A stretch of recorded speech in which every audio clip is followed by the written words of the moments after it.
이사야서 41장부터 43장까지 비슷한 패턴이 계속 반복되고 있습니다.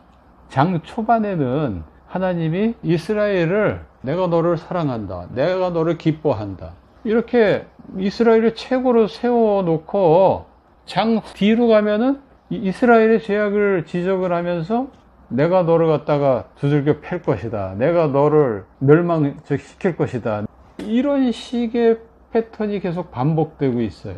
하나님 감정 기복이 너무 심한 거 아닙니까? 이거 업다운이 43장도 앞부분만 보면 너무 은혜로워요. 초반에는 아유 내 새끼 너무 예뻐 이랬는데 장 후반부에 가보면은 아이고 뭐 예쁘긴 뭐가 예뻐, 야 죽일 놈하고 발을 뻥 차버린단 말이에요. 이게 도대체 뭐예요? 보면서 이상하다라는 생각이 안 들어요? 이게 알파와 오메가의 시각으로 안 보면은 하나님이 업다운이 너무 심한 것으로 보입니다. 근데 알파 오메가의 시각으로 보면 이게 이해가 됩니다. 그러니까 2차원에서 기어다니는 개미들의 시각하고 3차원까지 이렇게 날아다니는 새들하고는 보는 시각이 달라요. 우리의 시각과 알파 오메가 하나님의 시각은 달라. 알파 오메가 시각으로 보면은 이 이스라엘이 같은 이스라엘이 아니에요. 아이고 이뻐 했던 그 이스라엘하고 진멸해버릴 거야 하는 그 이스라엘하고 같은 이스라엘이 아니에요. 그걸 아셔야 돼. 그걸 알면 문제가 풀려. 구약으로만 한정해서 보면 그 남유다 가운데 일부는 바벨론으로 포로로 잡아갔고 일부는 바벨론이 무서워서 애굽으로 도망갔어요. 애굽을 의지한 거죠. 그 바벨론으로 잡혀간 사람들은 포로 생활 70년이 거의 끝나갈 쯤에 회개하고 하나님을 다시 섬겼어요. 그 사람들은 아이고 이뻐 이러는 거고, 반대로 애굽으로 도망가서 애굽을 의지하고 살면서 끝까지 회개하지 않고 하나님을 섬기지 않는 이 사람들에 대해서는 하나님이 진노하시면서 내가 너희들을 진멸할 거야, 그런 의미가 되는 거죠. 신약으로 얘기하면은 사도행전 보면 3천 5천 명 회개하고 예수님 믿었잖아요. 그 사람은 아 이뻐 하는 그 대상이 되는 거고, 끝까지 믿지 않고 완악하면서 거부했던 이스라엘 백성들은 진멸의 대상이 되는 거죠. 더 나아가서 이방인들까지도 이제 새 이스라엘에 들어가게 되잖아요. 우리들도 이제 교회 안으로 들어가게 되는데, 우리 가운데서도 교회를 다니면서 예수님을 믿는 사람들은 아이뻐 대상이 되는 거고, 교회를 다니지만 회개도 안 하고 예수님을 안 믿는 사람들, 이 사람들은 진멸의 대상이 되는 겁니다. 그렇게 나눠서 봐야 되는 거예요. 그러면 하나님이 업다운이 너무 심하다 이런 생각이 전혀 안 들게 돼요. 그러니까 자꾸 이 패턴을 반복하는 이유는 아시라에 해당되는 사람들이 되지 말고 아이뻐에 해당되는 사람들이 되라는 겁니다. 그러면 하나님이 아주 전폭적으로 지원을 해준다, 그런 약속의 말씀들이 계속 막 주어지고 있어요. 자, 43장 1절을 다시 보시면 이제 최고의 권위자, 창조자이신 하나님께서 말씀하시니까 피조물인 인간은 다들 귀를 기울이라는 얘기입니다. 첫 번째 하신 말씀이 두려워하지 말라는 겁니다. 왜냐하면 내가 너를 구속하였고 내가 너를 지명하여 불렀나니 너는 내 것이기 때문이다 라는 것입니다. 원래는 마귀에게 속하였는데 이사야서 53장에 나오는 고난의 종, 즉 예수님의 십자가에서의 고난을 통해서 구속을 한 거죠. 특별히 내가 너를 지명하여 불렀다 이렇게 말씀하고 있잖아요. 이 말은 콕 집었다라는 얘기죠. 내가 너를 콕 집어서 책임지겠다라는 거죠.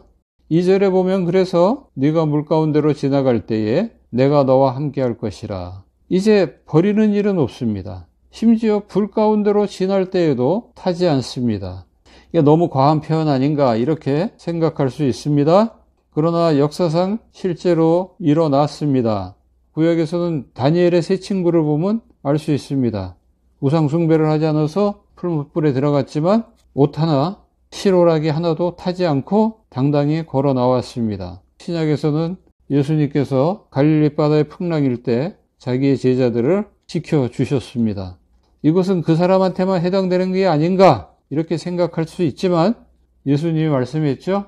믿음대로 될지어다. 내가 믿으면 이렇게 되는 겁니다.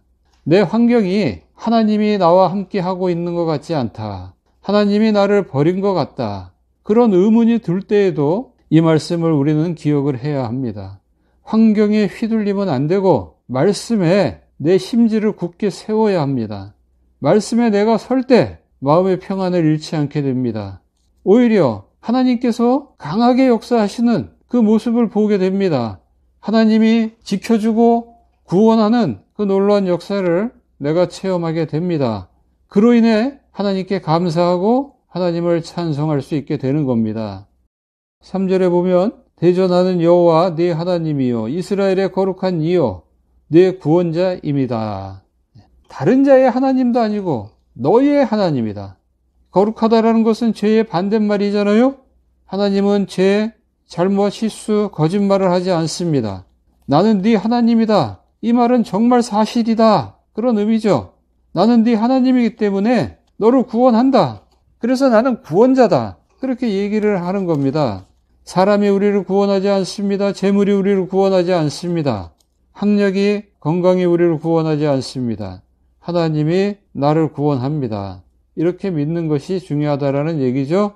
하나님이 나를 구원함에 있어서 애굽을 속량물로 내주고 구스와 스바를 너를 대신해서 준다고 말씀하고 있습니다. 이방을 내어주면 내어줬지 너를 내어주는 일은 없다. 이방을 버리면 버렸지 너를 버리는 경우는 없다. 하나님의 눈에는 4절에 보면 보배롭고 존귀하게 보입니다. 예수 안에서 우리를 보기 때문에 우리는 보배롭고 존귀하게 보여요. 그래서 무한으로 사랑합니다. 네가라고 단수로 하지 않았습니까? 근데 사람들 복수, 백성들 복수죠. 백성들이라고 표현했으면 수만, 수십만, 수백만 명이 되는 겁니다. 예수님을 믿는 네 한 사람을 위해서 내가 수십만, 수백만 명의 백성들을 내줄지언정 너를 절대로 버리는 일은 없다라는 얘기입니다. 그렇기 때문에 5절에 보면 두려워하지 말라고 말씀하고 있습니다. 또 네가 죄를 짓는다 할지라도 결국은 너를 다시금 돌아오게 할 것이다. 7절 보면 이제 우리는 마귀의 사람이 아닙니다. 우리는 세상에 속한 사람들이 아닙니다. 우리는 하나님의 사람들입니다. 예수님에 속한 사람들입니다. 하나님께서 자기 사람으로 만든 것은 곧 하나님의 영광을 위한 것이기 때문에 그렇습니다. 우리를 만약에 버린다면 그것은 하나님의 수치가 됩니다. 왜냐하면 자신의 아들 예수 그리스도를 십자가에 내어 주기까지 하면서 우리를 구속하셨기 때문에 그렇습니다. 우리를 버린다는 것은 예수님의 십자가를 헛되게 하는 것이고 그것은 성부 하나님에게도 수치가 됩니다. 그렇기 때문에 자신의 영광을 위해서라도 우리를 절대로 버리면 안 되고 또 버릴 수도 없습니다. 그렇기 때문에 우리의 주변 환경이 굉장히 안 좋다 할지라도 우리의 믿음을, 우리의 심지를 굳게 할 필요가 있습니다. 과정도 중요하고 끝도 중요합니다. 끝까지 믿읍시다.